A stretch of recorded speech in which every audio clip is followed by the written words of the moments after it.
आप पढ़ाई कर सकते हो बिल्कुल फ्री में। तो आज ही हमारे एप्लीकेशन मोमल क्लासेस को डाउनलोड करें। लिंक दे रखी उसकी डिस्क्रिप्शन में, जिसमें आपको प्रत्येक क्लास के चैप्टर वाइज वीडियो मिलेंगे। तो जल्दी से उसे डाउनलोड करें। प्रश्नमाला है 3.7 कक्षा 6 है और उसका क्वेश्चन नंबर 7 है। 3 टैंकरों में क्रमशः 403 लीटर, 434 लीटर और 465 लीटर डीजल है। 3 टैंकर है, एक टैंकर के अंदर 403 लीटर है, दूसरे के अंदर 434 लीटर है, तीसरे टैंकर के अंदर 465 लीटर क्या है, डीजल है। अब उस बर्तन की अधिकतम यानी यहाँ पे मसप ज्ञात करना। आपको क्या ज्ञात करना है? यहाँ पे मसप अधिकतम आ गया, तो इसका मतलब यहाँ पे मसप ज्ञात करना है। अब यानी क्या करना है? सबका पहले आपको अभाज्य गुणनखंड 403 में सिर्फ 13 का भाग जाएगा, ठीक है। 13 का भाग दिया 31 बार, ठीक है। फिर 31 का भाग गया 1 बार। इसी तरह 434 का भी आपको अभाज्य गुणनखंड करना है। जब 434 का करोगे तो 2 का भाग जाएगा 2 बार, 1 और 7, 217 बार। फिर इसके अंदर 7 का जाएगा, 7 या 21, 31 बार। फिर 31 का जाएगा 1 बार। इसी तरह 465 में 3 का भाग जा रहा है, 3 एक कम 3, 5 से 15 और 155 बार। फिर 5 का भाग दिया 31 बार, फिर 31 का दिया 1 बार। यानी इन तीनों में कॉमन देखना ना आपको, यानी अधिकतम तीनों में देखो, जरूरत यहाँ में तीनों में पड़ेगी, इसलिए कॉमन, तो इसका मतलब मसप है। तो अब हम 403 को क्या लिख सकते हैं? 13 इंटू 31। 434 को हम क्या लिख सकते हैं? 2 इंटू 7 इंटू 31। 465 को हम क्या लिख सकते हैं? 3 इंटू 5 इंटू 31, ठीक है। अब यहाँ पर देखो 403, 434 व 465 का मसप। अब मसप कैसे ज्ञात करते हैं कि जैसे यहाँ पे 3 संख्या, तो तीनों में कॉमन होना ज़रूरी है, ठीक है। तो यहाँ पे देखो इसमें 13 है, इस दोनों में नहीं है, इसमें 2, इसमें नहीं है, इसमें 31 है, इसमें भी 31 है, इसमें भी 31 है। तो तीनों में क्या कॉमन आ रहा है आपके यहाँ पर? 31 कॉमन आ रहा है। तो क्या ले लेंगे हम? 31। तो इसका मतलब इसका जो आंसर प्राप्त हुआ आपको, कितना प्राप्त हुआ? 31। तो अतः बर्तन की धारिता 31 लीटर होगी, जो तीनों टैंकरों के डीजल को पूरा माप देगा। यानी 31 लीटर का जो बर्तन होगा वो क्या करेगा कि मतलब इसके अंदर 403 है, इसके अंदर 434 है, इसके अंदर 465 लीटर है। बारी बारी से 31 लीटर जब हम माप करेंगे तो पीछे कुछ नहीं बचेगा, ठीक है ना। अंत में जाके यानी 31 लीटर ऐसा बर्तन होगा जो मतलब अंत में जाकर भी जो अंत वाला जो डीजल बचेगा उसमें भी 31 लीटर ही होगा, ना कि 1 लीटर 2 लीटर होगा, ठीक है। क्वेश्चन नंबर 8 देखिए आप यहाँ पर। वह छोटी से छोटी, अब यहाँ पे छोटी से छोटी है, संख्या ज्ञात कीजिए जिसे 6, 15 और 18 से भाग देने पर प्रत्येक दशा में 5 शेष रहे। छोटी से छोटी, तो पहले इन सब का क्या ज्ञात करना आपको? एलसीएम। कैसे ज्ञात करेंगे? 6, 15 और 18। 2 का भाग दिया 6 में 3 बार, 15 में नहीं जाता है, 18 में 9 बार। फिर 3 का भाग दिया 3 में 1 बार, 15 में 5 बार और 9 में 3 बार। फिर वापस 3 का भाग दिया, 1 आ गया, 5 आ गया और 3 के अंदर 1 बार। फिर 5 का भाग दिया 1, 1 और 1, ठीक है ना। तो अब यहाँ पर देखो 6, 15 व 18 का एलसीएम यानी लसप है। तो इन चारों को गुणा कर दो, 2 इंटू 3 इंटू 3 इंटू 5। अब गुणा कर दो, देखो 15, 45 और 90। अब एक 90 ऐसी संख्या है जिसमें इसका भी भाग जा रहा है, इसका भी भाग जा रहा है और इसका भी भाग जा रहा है, पूरा जा रहा है, पूरा जा रहा है। अब आपको ऐसी संख्या बनानी इसको कि शेष पल क्या रहे, पीछे 5 शेष रहे। जैसे अब यहाँ पे देख लीजिए, जब मैं 90 में इस 90 में 6 का भाग दे रहा हूँ, 6 कम 6, पीछे 3 बच रहे और यहाँ पे 0, 6 पंजे 30 पूरा पूरा आ रहा है। तो यहाँ पे कितने होने चाहिए, 5 शेष पल होने चाहिए। तो ये वाली संख्या कितनी होनी चाहिए, 35, यानी इस 0 की जगह कितने होने चाहिए, 5 होना चाहिए। इसी तरह जब आप 15 का भाग दोगे, देखो 15 का भाग दोगे 90 के अंदर, 15 छक्के 90, अगर यहाँ 5 होते तो शेष पल 5 आ जाते, तो वो कौन सी संख्या होगी आपके 5 बचने के लिए। तो प्रत्येक दशा में 5 शेष रहने वाली सबसे छोटी संख्या तो क्या हो जाएगी, देखो 90 में तो जा रहा है और 5 शेष पल रखना है तो 95 में हो जाएगी। ठीक है। क्वेश्चन नंबर 9 है, यहाँ पर 4 अंकों की वे सबसे छोटी संख्या ज्ञात कीजिए। यहाँ पर क्या बोल रखा है, 4 अंकों की सबसे छोटी संख्या। तो पहले आपको पता होना चाहिए 4 अंकों की सबसे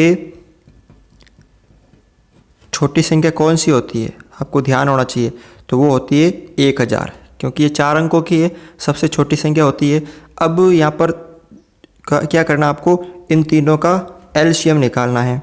18, 24 और 32 का 2 का भाग दिया 18 में 9 बार, 24 में 12 बार, 32 में 16 बार, फिर 2 का भाग दिया 9 में नहीं जा रहा है, 12 में 6 बार, 16 में 8 बार, फिर 2 का भाग दिया 9 में नहीं जा रहा है, 6 में 3 बार और 8 में 4 बार, फिर 2 का भाग दिया 9 में नहीं जा रहा, 3 में नहीं जा रहा है और 4 में 2 बार, फिर 2 का भाग दिया 9 में नहीं जा रहा है, 3 में नहीं जा रहा, 2 में 1 बार, फिर 3 का भाग दिया 9 में 3 बार, 3 में गया 1 बार या 1, फिर वापस 3 का दिया 1 1 1।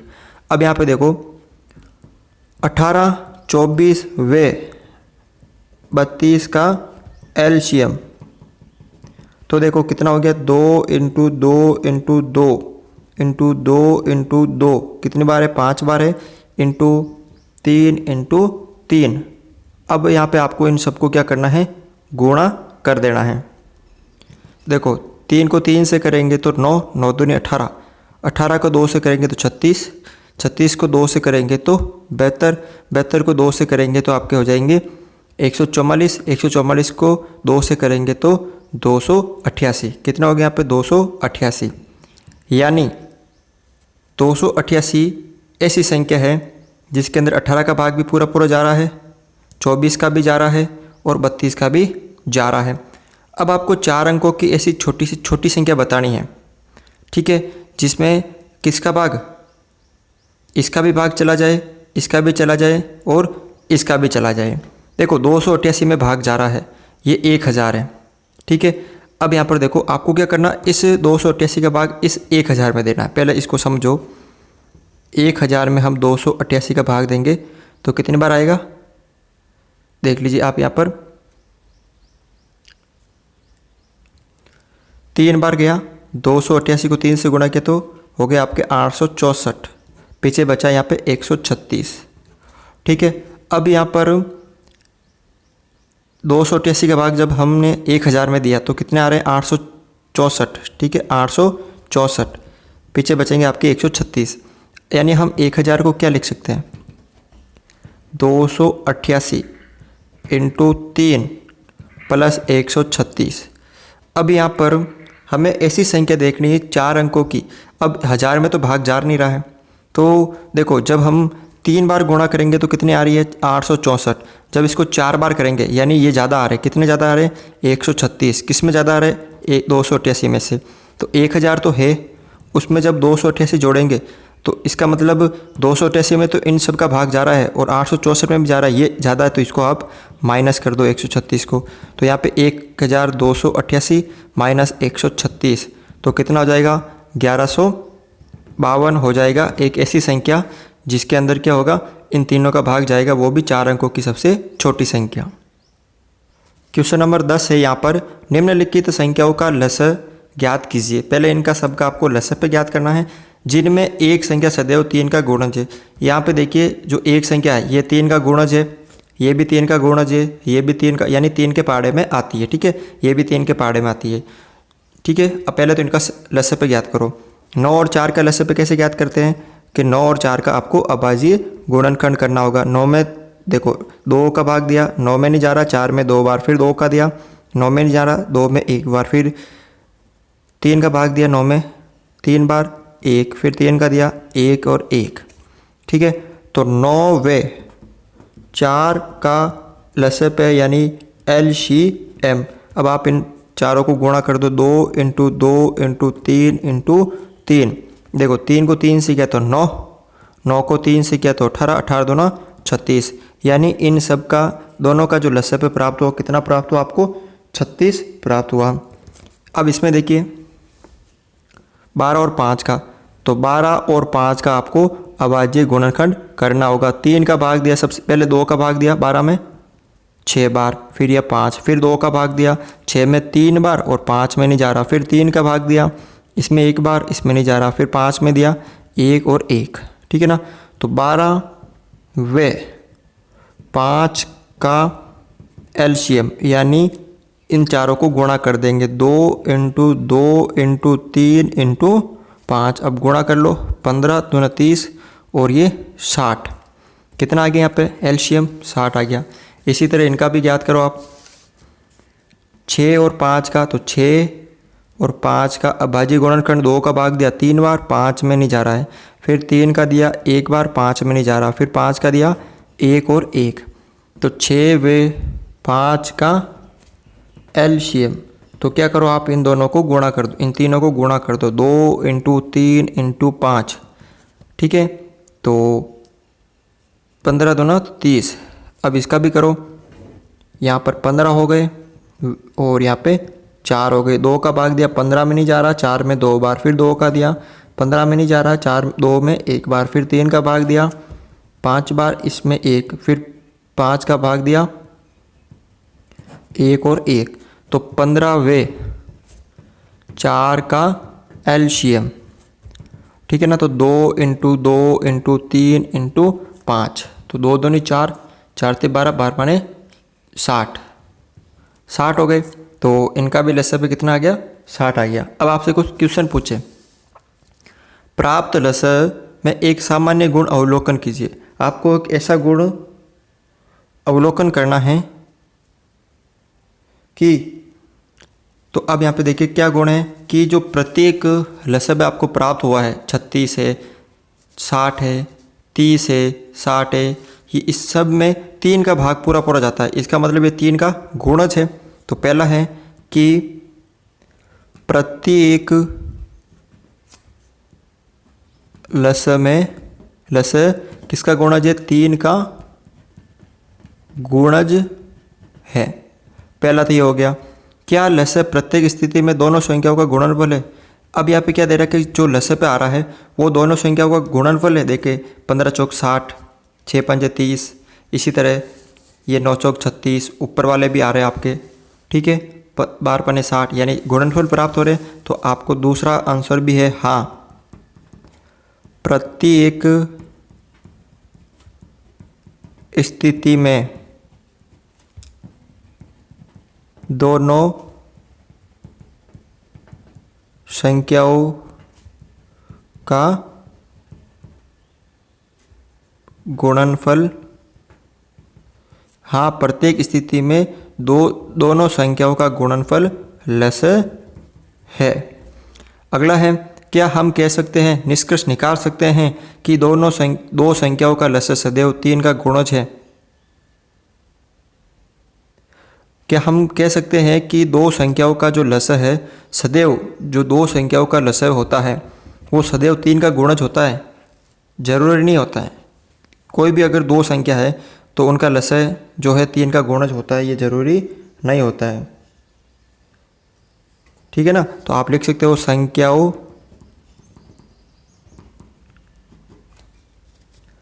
का प्रत्येक